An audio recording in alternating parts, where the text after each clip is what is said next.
بسم اللہ الرحمن الرحیم وَاعْلَمْ أَنَّ تَعَلُّمَ الْعِلْمِ يَكُونُ فَرْضَ عَيْنٍ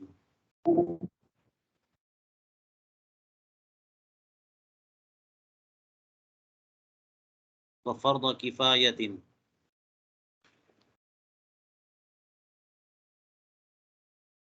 وَمَنْدُوبًا وَحَرَامًا وَمَكْرُوهًا۔ 5 احکام آ گئے نا۔ جان لو کہ علم کا سیکھنا فرض عین ہوگا، اور فرض کفایہ بھی، اور مندوب بھی، اور حرام بھی، اور مکروہ بھی۔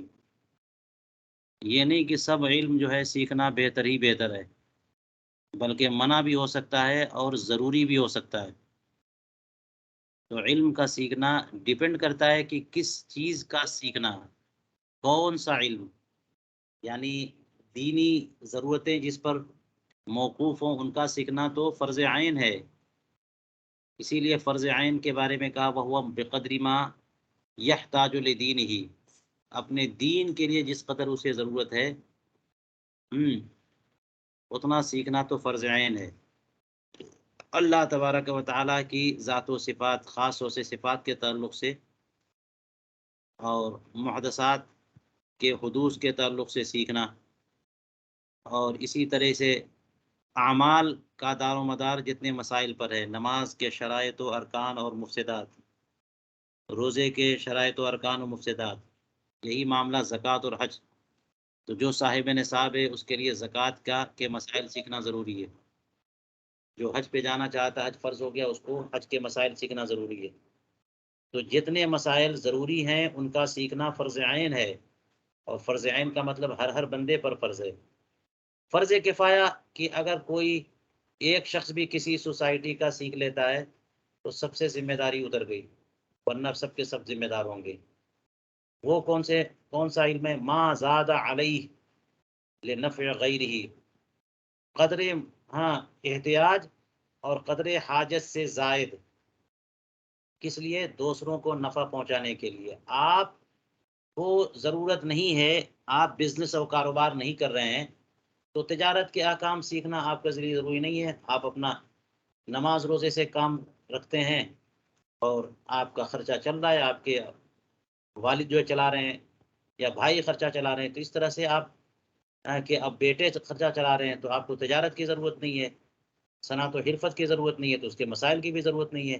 لیکن ان مسائل کو پھر بھی سیکھنا تاکہ جن مسائل کی اور لوگوں کو ضرورت ہے ان کو بتا سکیں، یہ فرض کفایہ ہے۔ مندوب بھی ہے، وہ کیا؟ تبحر فی الفقہ وعلم القلب، فقہ میں تبحر، خوب زیادہ مہارت حاصل ہو جائے، یہ بہتر ہے۔ اور اسی طرح سے علم قلب، یہ فقہ کے مقابلے میں لائے۔ روحانی علوم، علم قلب، تزکیہ سے تعلق سے تصوف سے متعلق جو علوم ہوتے ہیں، یا روحانی اور قلبی بیماریوں سے کیسے بچا جائے، وہ بیماریاں ہوتی کیا ہیں، وہ علوم۔ فرماتے وہ حرامن، اور علم کا حاصل کرنا حرام بھی ہوگا۔ وہ کون سا علم ہے؟ علم الفلسفہ والشعبذہ والتنجیب والرمل وعلوم الطبائعیین والسحر والکہانہ۔ فلسفے کا علم، شعبذہ۔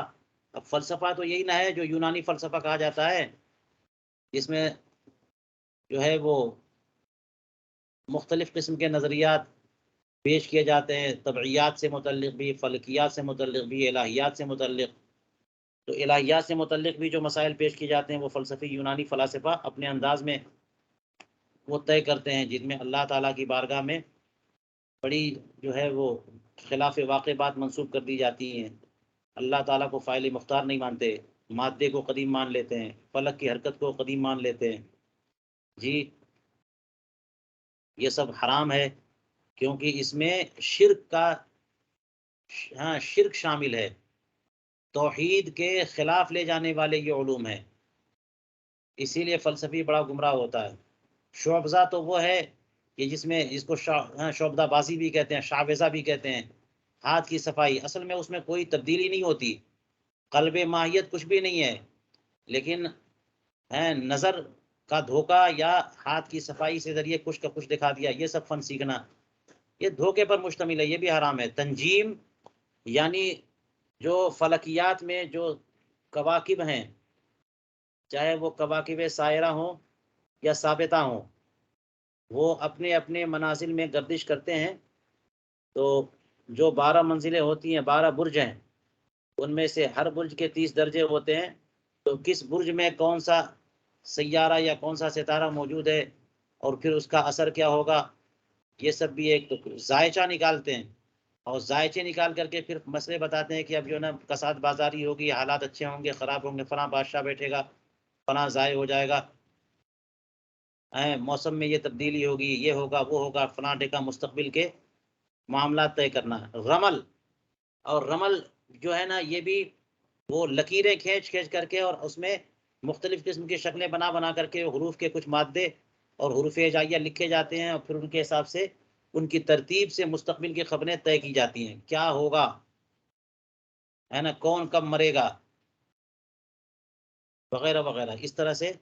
تو علم رمل میں بھی یہی سب چیزیں ہوتی ہیں، اس میں بھی دھوکہ دھڑی بہت ہے، اور اصل میں یہ علوم یعنی ان علوم کی حقیقت اور اصل ہے، انبیاء کرام کو یہ علوم دیے گئے، علم جفر ہے، علم نجوم ہے، علم رمل ہے، علم الاعداد ہے، وغیرہ وغیرہ، ان کی اصل ہے، مگر یہ علوم چونکہ اٹھا لیے گئے، اس لیے ان کے بعد اگر کوئی دعویٰ کرتا ہے کہ اس علم میں ماہر ہے تو وہ ماہر نہیں ہے، تو جھوٹ پر مشتمل ہوا، اور مستقبل کی خبریں چونکہ اس میں معلوم کی جاتی ہیں، تو اس لیے اس میں جو لوگ پڑھتے ہیں وہ یہ گمان کرنے لگ جاتے ہیں کہ یہی منجمین اور رمل کے ماہرین یہی لوگ غیب کی خبر جانتے ہیں، تو اللہ تبارک و تعالیٰ ہی غیب کی خبر جانتا ہے اور کوئی نہیں جانتا، اس طرح سے ان کی طرف منسوب کر دیں گے تو اس میں بھی شرک کا شائبہ آ جاتا ہے، حرام ہے یہ۔ اور اسی طرح سے یہ طبائعین کے علوم، جو فزکس ہے، کیمسٹری ہے، اور اس طرح کے علوم جس میں طبع اور طبیعت کے تعلق سے بحثیں ہوتی ہیں، زمین و آسمان کے درمیان جو بھی مادے ہیں، احوال ہیں، کوائف ہیں، ان کے خواص اور عوارض اور ان کی تفصیلات کے بارے میں جو باتیں ہوتی ہیں، جو علوم جن علوم میں بحث ہوتی ہے نا، ان کا سیکھنا بھی فرمایا۔ یہ سیکھنا حرام کب ہے؟ جب اس قدر اشتغال ہو کہ دین سے بیگانہ کر دے، یا پھر یہ کہ توحید اور دین کے خلاف ذہن سازی کرنے لگ جائے اور ضروریات دین کے اختلاف اور اس کے انکار کی طرف مودی ہو، ورنہ محض کیمسٹری اور فزکس وغیرہ سیکھنا حرام نہیں ہے۔ فرماتے ہیں والسحر والکہانہ، اسی طرح جادو سیکھنا، یعنی علم سفلی جو لوگوں کے لیے مضر ہو، جس میں شرکیہ جملے سکھائے جاتے ہیں، ان کی بیس پر جو ہے نا وہ باتیں ہوتی ہوں، یا کسی کو کوئی ضرر پہنچانے کی کوشش ہوتی ہو۔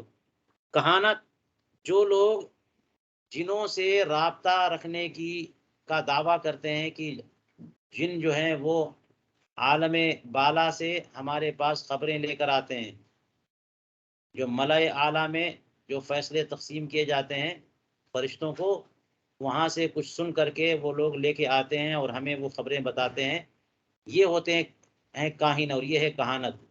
تو مستقبل کی خبریں جاننے کا دعویٰ کرتے ہیں لوگ، ایسے کاہنوں کے پاس جاتے ہیں اور جو وہ لوگ کہہ دیتے ہیں ان کی بات مان لیتے ہیں، تو کہانت سیکھنا بھی حرام ہے۔ اور بھی اس کی قسمیں کہتے ہیں وَدَخَلَ فِي الْفَلْسَفَةِ الْمَنطِق، اور فلسفے میں منطق بھی داخل ہے، اور منطق سے بھی مراد وہی منطقی مضموم ہے، ورنہ وہ منطق جس میں اشکال اربعہ کے بارے میں بیان، کلیات خمسہ کی تفصیل بتائی گئی ہو، علوم کی تقسیم ہو، اور اشکال جو ہیں اور اضراب اس کی ضربیں بتائی گئی ہوں، اور قیاس کی متعدد قسمیں بیان کی گئی ہوں، یعنی وہ بحث جس سے آدمی خطا فی الفکر سے بچتا ہے، یہ کوئی حرام نہیں ہے، لیکن اس میں اتنا اشتغال کی دین سے بیگانہ کر دے، یہ ضرور حرام ہو سکتا ہے۔ ومن هذا القسم علم الحرف وعلم الموسیقی، اسی قسم سے یعنی حرام کی قسم سے ہی علم حروف بھی یا علم موسیقی بھی۔ اور علم حرف سے مراد، جیسا کہ علامہ شامی نے کہا کہ حرف سے مراد ایک حرف کاف ہو سکتا ہے جس سے کیمیا، یا پھر علم الحروف سے مراد جیسے اوپر میں نے رمل کہا کہ رمل میں کے بعد جو ہے نا علم جفر اور علم رمل، ان میں بھی کیا ہوتا ہے کہ کچھ حروف ہجائیہ استعمال کیے جاتے ہیں اور ان سے جو ہے نتیجہ نکالا جاتا ہے. یہ بھی علم موسیقی، یہ بھی آپ جانتے ہیں، یہ سب کے سب حرام. وَمَكْرُوهًا، اور علم حاصل کرنا مکروہ بھی ہو سکتا ہے.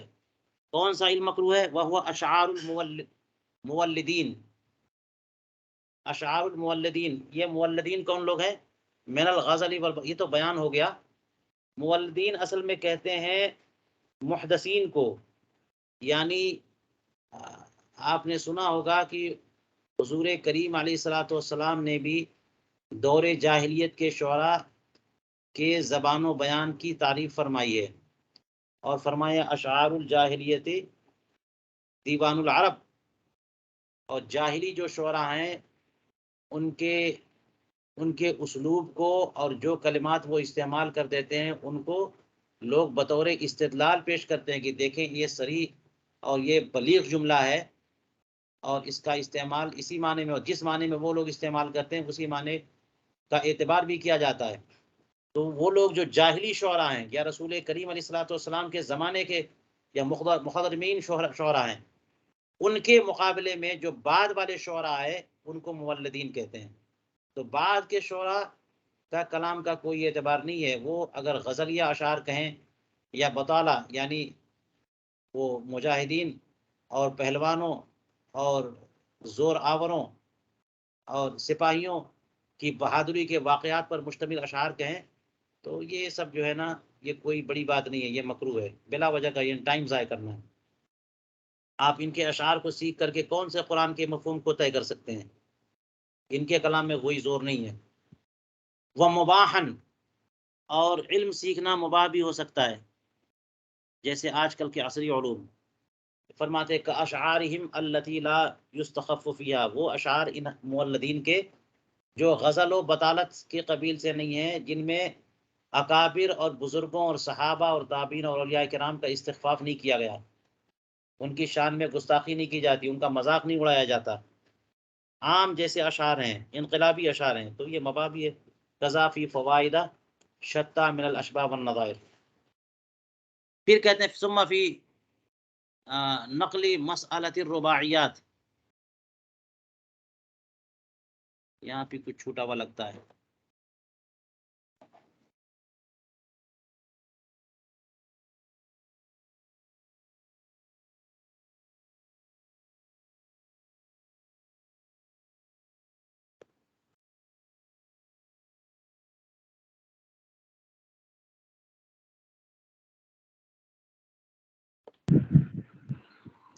جی حضور، جو میرے پاس ہارڈ کاپی اس میں ثم نقل مسئلۃ الرباعیات و محتھا.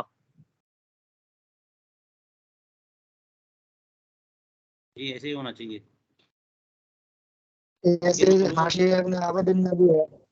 ان علوم کی تفصیل میں آپ لوگ حاشیہ شامی دیکھیے گا.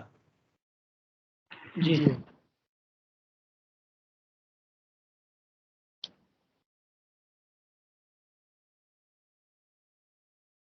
بڑی تفصیل کی ہے انہوں نے.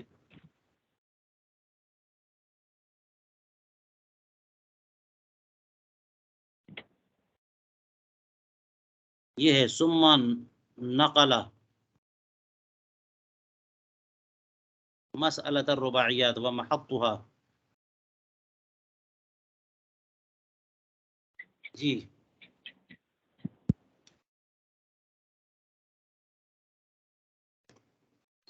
اب یہاں پہ چونکہ حوالہ دے دیا ہے علامہ حسکفی نے کہ یہ جو علم کی قسمیں میں نے کی، تعلم علم کی، حصول علم کی، کہ حصول علم جو ہے وہ فرض عین بھی ہے، فرض کفایہ بھی ہے، مستحب بھی ہے، حرام بھی ہے، مکروہ بھی ہے اور مباح بھی ہے.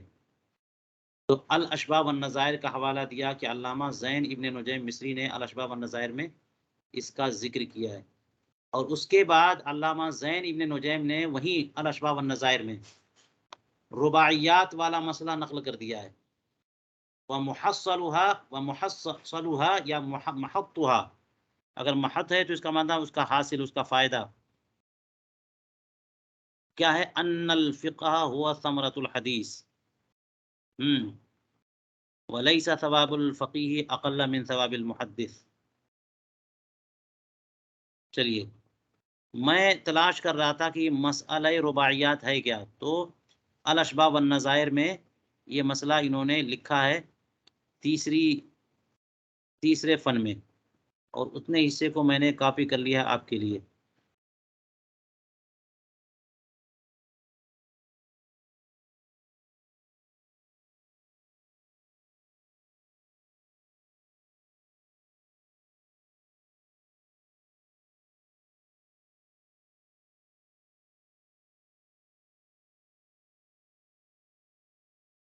آپ وہاں پر جا کر کے پڑھیے اور لطف اٹھائیے.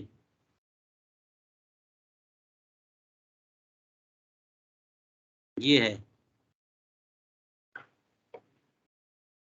ذکر کرنے کے بعد کہتے ہیں ذکر البزازی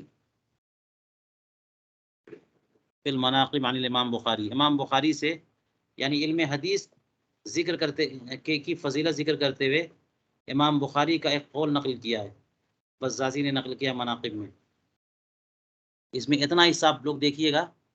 یہ مسئلہ رباعیات کیا ہے کہ امام بخاری نے فرمایا الرجل لا يسير محدثا كاملا الا ان يحتسب اربعا مع اربعين كأربعين مع أربعين في أربعين عند أربعين بأربعين على أربعين عن أربعين لأربعين وهذه الرباعيات لا تتم إلا بأربعين مع أربعين فإذا تمت له كلها هانت عليه أربع وابتلي بأربعين فإذا صبر أكرمه الله تعالى في الدنيا بأربعين وأثابه في الآخرة بأربعين. تب جا کر کے محدث بنے گا.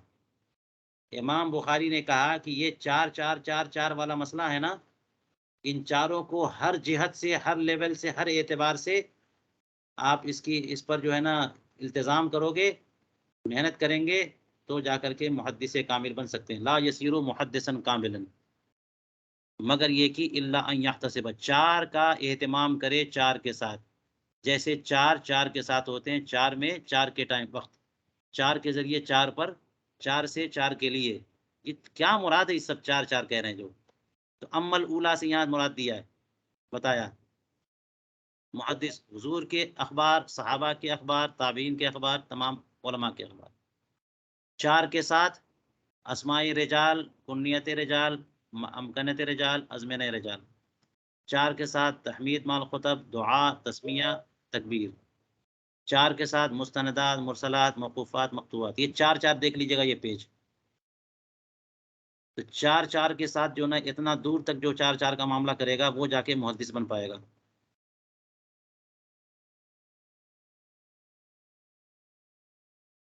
اور آخر میں کہا تھا نا وَأَصْحَابُهُ فِي الْآخِرَةِ بِأَرْبَعِينَ، دنیا میں چار اور آخرت میں چار. کیا کہا تھا اوپر؟ یہاں چار سے مبتلا ہوگا وہ، یہ چاروں اس کے لیے تام ہو گئے تو چار چیزیں اس کے لیے آسان ہو جائیں گی، اور چار مصیبتیں بھی اسے ملیں گی. اور پھر چار مصیبتوں پر صبر کرے گا تو دنیا میں اللہ تعالیٰ چار چیزیں دے گا، آخرت میں چار چیزیں دے گا. تو اب کیا ہے وہ؟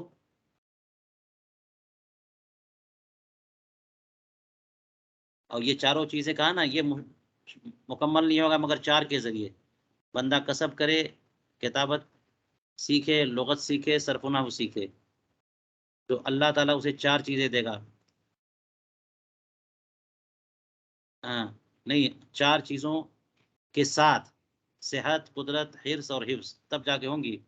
اور یہ چاروں چیزیں اس کے لیے تام ہو گئی تو حانت علیہ اربعون، چار چیزوں کی اس کے نزدیک کوئی اہمیت نہیں رہ جائے گی. اہل، بچے، مال اور وطن. اور چار مصیبتوں میں مبتلا ہوگا، دشمن کی شماتت ہے نا، وہ اس سے حسد کریں گے، دوست ملامت کریں گے، جاہل طعن و تشنیع کریں گے، علماء حسد کریں گے. ان چاروں پر وہ اگر صبر کر لیا گیا تو چار چیزیں اسے ملیں گی: قناعت کی عزت، لوگوں میں ہیبت، علم کی لذت اور ہمیشہ کی زندگی. آخرت میں بھی چار چیزیں ملیں گی: شفاعت، عرش کا سایہ اور حوض کوثر کا جام اور انبیاء کرام کا جوار۔ بہرحال ان چار کا تذکرہ اسی لیے علامہ حسکفی نے چار کو لپیٹ دیا۔ یہاں کیا کہہ دیا؟ ثم نقل مسئلۃ الرباعیات، رباعیات والا مسئلہ الاشباح والنظائر میں نقل کیا، اور اس کا حاصل یہ ہے، یعنی اس کے اختتام پہ، یعنی اس مسئلے کو جا کے گرایا کہاں پہ، ختم کیا کیا، انجام کیا بتایا؟ وہ یہ بتایا کہ ان الفقہ ہوا ثمرۃ الحدیث، کہ فقہ حدیث کا پھل ہے، اور فقیہ کا ثواب محدث کے ثواب سے کم نہیں ہے۔ دیکھیے یہ چار چیزوں سے کی مشقتوں سے آگے بڑھتا جائے گا آدمی، تو جا کے کامیاب ہوگا، اور تب جا کے وہ محدث ہوگا۔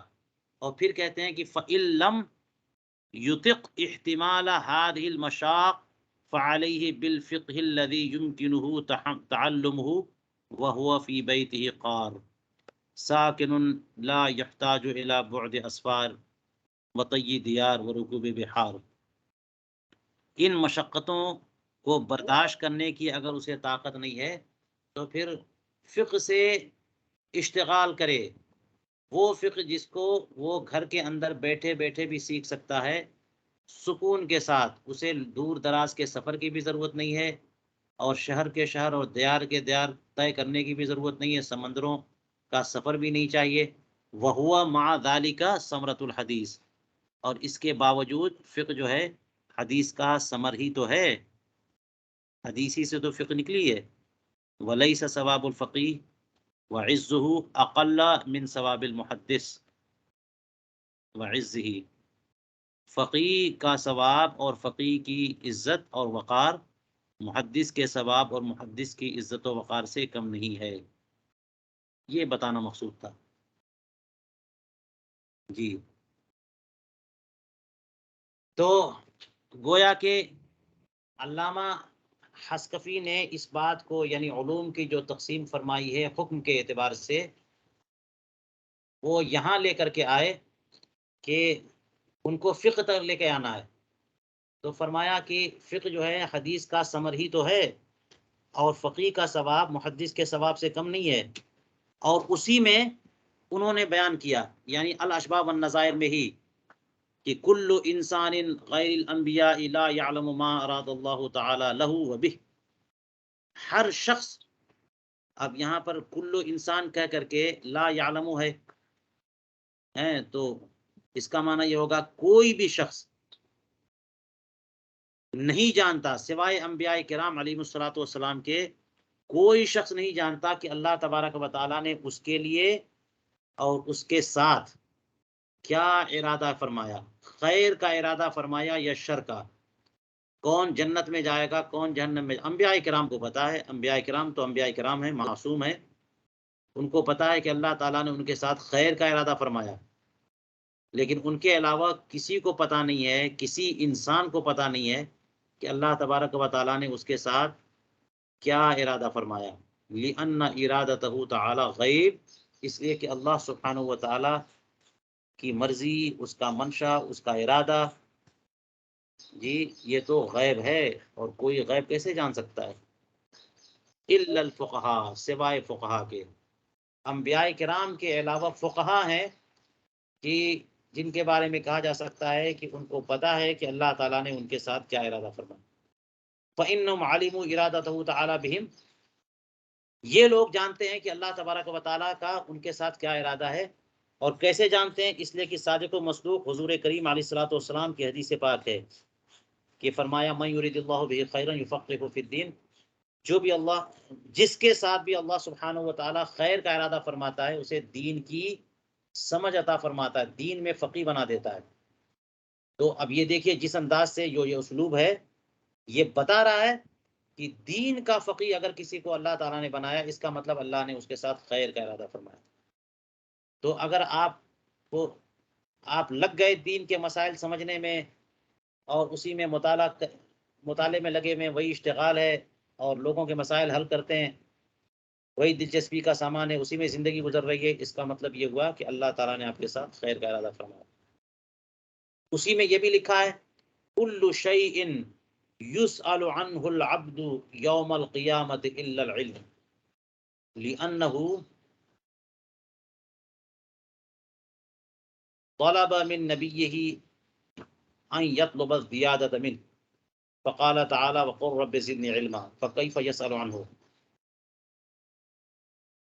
اور یہ بھی ہو سکتا ہے کہ یسأل عنہ کہنے کے بجائے یسأل معروف پڑھیں، جیسا کہ آگے ہے فکیف یسأل عنہ، اور مجہول بھی پڑھ سکتے ہیں جیسا میں نے پڑھ دیا. اگر معروف پڑھیں تو اس کی ضمیر راجع ہوگی اس میں جلالت کی طرف جس کا تذکرہ اوپر سے آ رہا ہے. تو اس میں یہ بھی لکھا ہے کہ ہر شے کے بارے میں اللہ تبارک و تعالی بندے سے سوال کرے گا، یا بندے سے ہر چیز کے بارے میں سوال کیا جائے گا قیامت کے دن سوائے علم کے.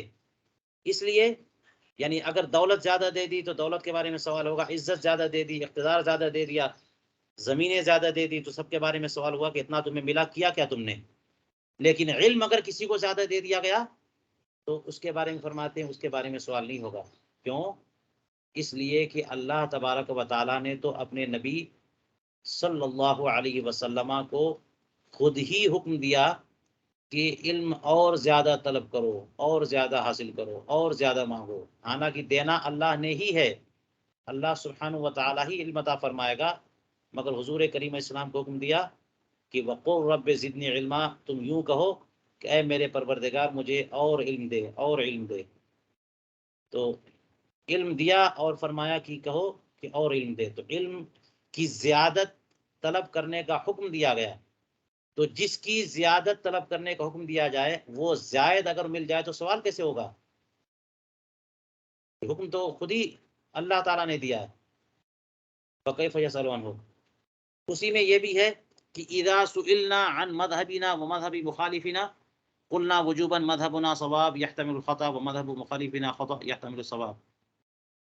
کہ جب ہم سے ہمارے مذہب اور ہمارے مخالف کے مذہب کے بارے میں سوال کیا جائے تو ہم پر واجب ہے کہ ہم یہ کہیں کہ ہمارا مذہب درست ہے جس میں خطا کی گنجائش ہے، اور ہمارے مخالف کا مذہب خطا ہے لیکن اس میں درستگی کا احتمال ہے.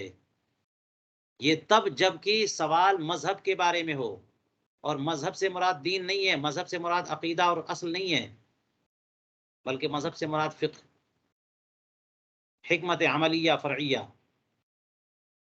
وَإِذَا سُئِلْنَا عَنْ مُعْتَقَدِنَا وَمُعْتَقَدِ خُصُومِنَا قُلْنَا وُجُوبًا الْحَقُّ مَا نَحْنُ عَلَيْهِ وَالْبَاطِلُ مَا عَلَيْهِ خُصُومُنَا. اور جب ہم سے سوال ہمارے عقیدے اور ہمارے مد مقابل حریفوں کے عقیدے کے متعلق سوال ہو تو واجب ہے کہ ہم کہیں کہ حق وہی ہے جس پر ہم ہیں، اور باطل وہی ہے جس پر ہمارا مد مقابل ہے. دیکھ لیا آپ نے کہ عقیدے کے معاملے میں جزم ضروری ہے کہ جو ہمارا عقیدہ ہے وہی درست ہے، اور ہمارے خلاف جو عقیدہ رکھتا ہے وہ بالکل باطل ہے. اور اس طرح کا معاملہ مذہب میں یعنی مسائل فقہیہ فرعیہ میں نہیں ہے. اس میں یہ ہے کہ جو ہمارا مذہب ہے وہ درست ہے.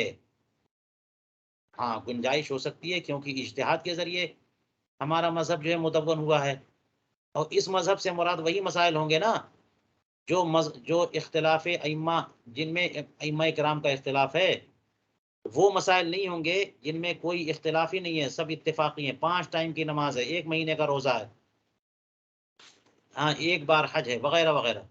تو وہ مسائل مراد نہیں ہے. وہ مسائل جو مختلف فی ہیں، مجتہد فی ہیں، تو اس میں چونکہ اجتہاد ہوا اور اجتہاد ہی کے ذریعے وہ مسئلہ طے ہوا، اس لیے اجتہاد کے معاملے میں تو بنیادی مسئلہ یہ ہے کہ مجتہد سے خطا ہو سکتی ہے.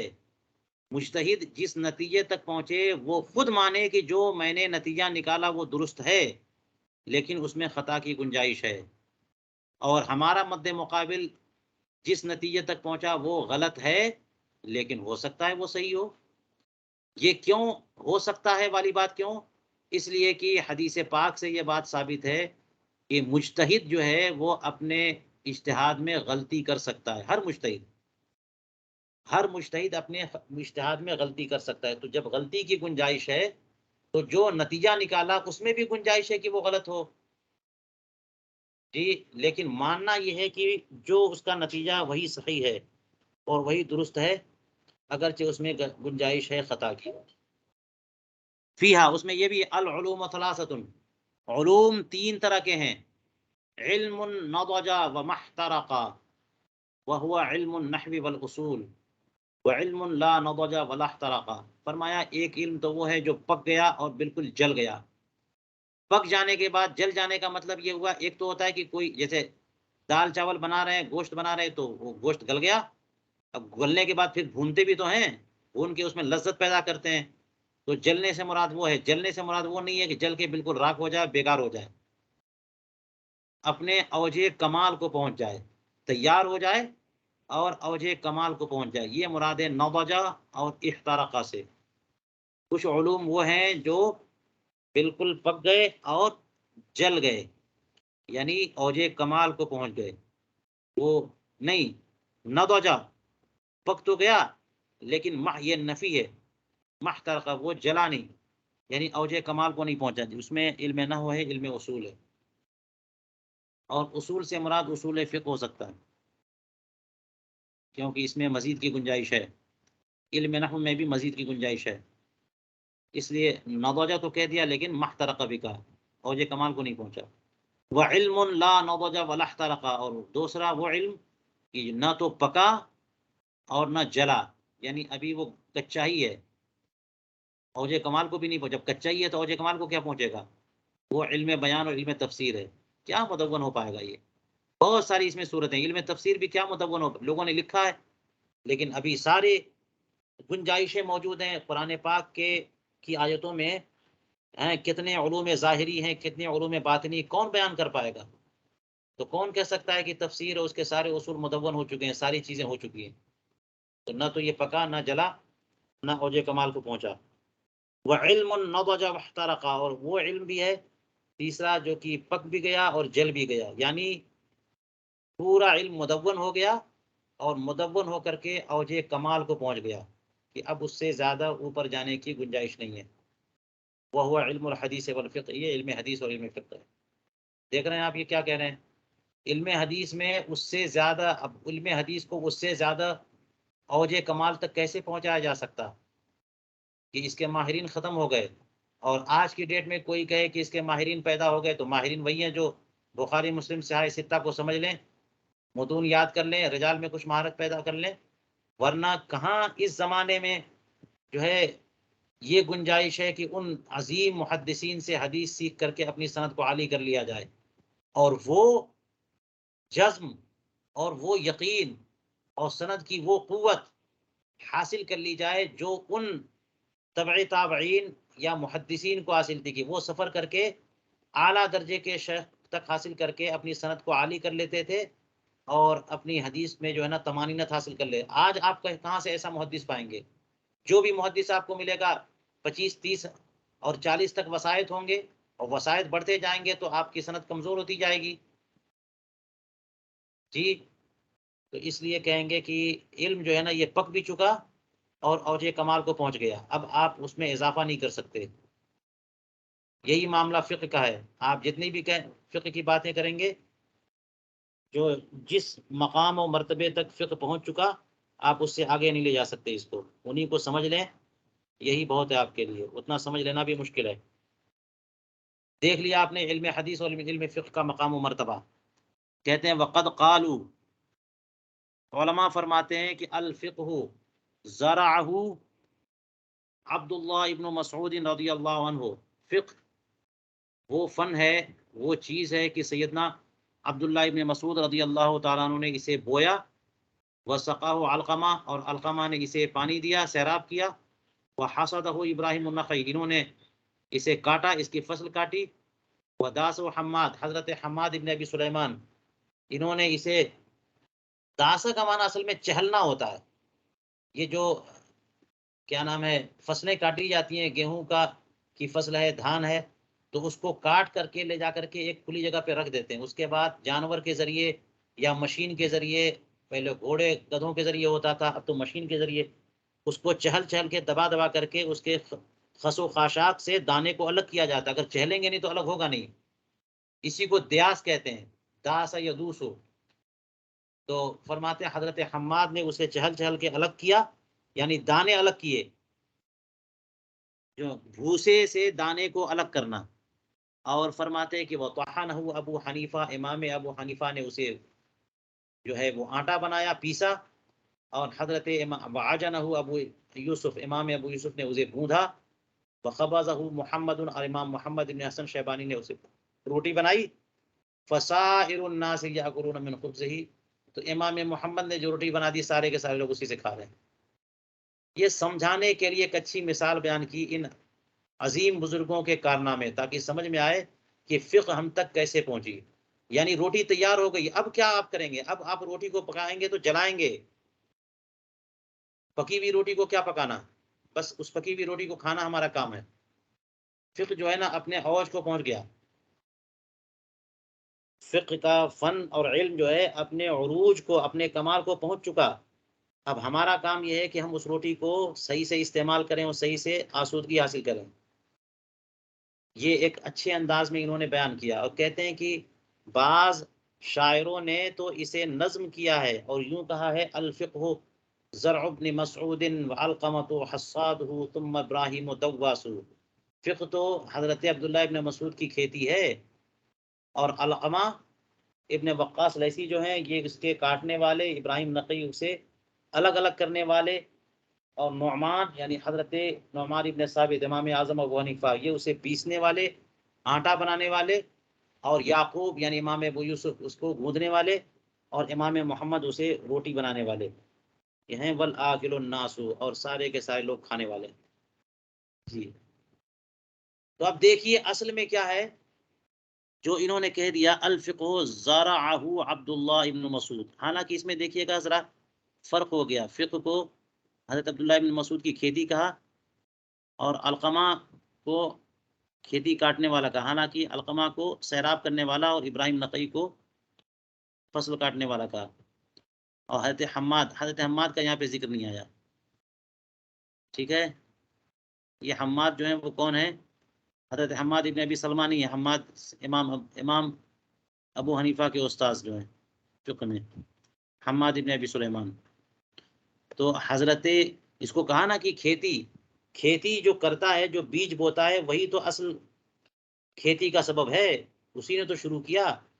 تو فقہ اصل میں کہتے ہیں کہ شرعی جو احکام رسول کریم علیہ السلام نے بیان کیے قرآن سے یا حدیث سے، جی اس سے نظائر اور امثال کے احکام نکالنا، جو مسئلہ ابھی واقع نہ ہوا اس مسئلے کا حکم بیان کرنا، سمجھنے کی کوشش کرنا وغیرہ، یہ ہے فقہ۔ جی تو یہ کام سب سے پہلے حضرت عبداللہ ابن مسعود رضی اللہ عنہ نے کیا، ٹھیک ہے، اور ان کا علم پہنچا حضرت علقمہ ابن وقاص لیثی کو، تو وہ فقہ حاصل کیا انہوں نے، اور اسے پھر سینچا، سیراب کیا۔ جب سینچا اور سیراب کیا تبھی تو فصل آگے بڑھے گی، اور جب فصل تیار ہو گئی تو پھر حضرت ابراہیم نخعی نے اسے کاٹ کے جمع کیا، اسے کاٹ یعنی ضائع نہیں ہونے دیا، سب کو اکٹھا کیا، جمع کیا، ضائع نہیں ہونے دیا۔ اور حضرت حماد نے پھر اس میں جو کچھ یعنی دانے اور بھوسے کو الگ الگ کیا، یعنی جب بہت ساری چیزیں جمع کی جائیں گی تو اس میں خالص اور راجح چیز جو ہے وہ کیا ہے، اسے کوئی نکالے گا نا، تو حضرت حماد ابن ابی سلیمان نے کیا، اور پھر جب الگ الگ کر دیا تو حضرت امام ابو حنیفہ نے اسے مدون کر دیا، طحنہ، جب الگ کر دیا تو اسے کون آٹا بنائے گا، اسے پیسے گا کون؟ حضرت امام ابو حنیفہ نے اسے پیس دیا، اور امام ابو یوسف نے چونکہ اس کو جو ہے پیسے ہوئے آٹے کو گوندنے کا مطلب یہ ہوا کہ اب اگلے مرحلے کے لیے تیار ہے، تو حضرت امام ابو یوسف نے ہی امام ابو حنیفہ کی فقہ کو آگے بڑھایا اپنے عہدہ قضا کے زمانے میں، اور امام محمد نے تحریری طور پر اس کو جمع کر دیا۔ تو جو فقہ حنفی ہے، امام ابو حنیفہ کی جو فقہ ہے، اس کو عوام میں پھیلانے والے اور نافذ کرنے والے، اور اس کو اس کا چلن اور رائج کرنے والے یہ امام ابو یوسف ہیں، اور اس کو مدون کر کے محفوظ کرنے والے حضرت امام محمد ہیں۔ اب بعد والے تو امام محمد کی جو کتابیں ہیں، خاص طور سے کتب ظاہر الربایا وہی تو ہے، روٹی تیار کر دیا، بعض کے سارے لوگ اسی سے اخذ کر کر کے کھا رہے ہیں۔ یہ ان کی خدمات کا تذکرہ ہے۔ اسی قدر پہ ہم آج کا درس روکتے ہیں۔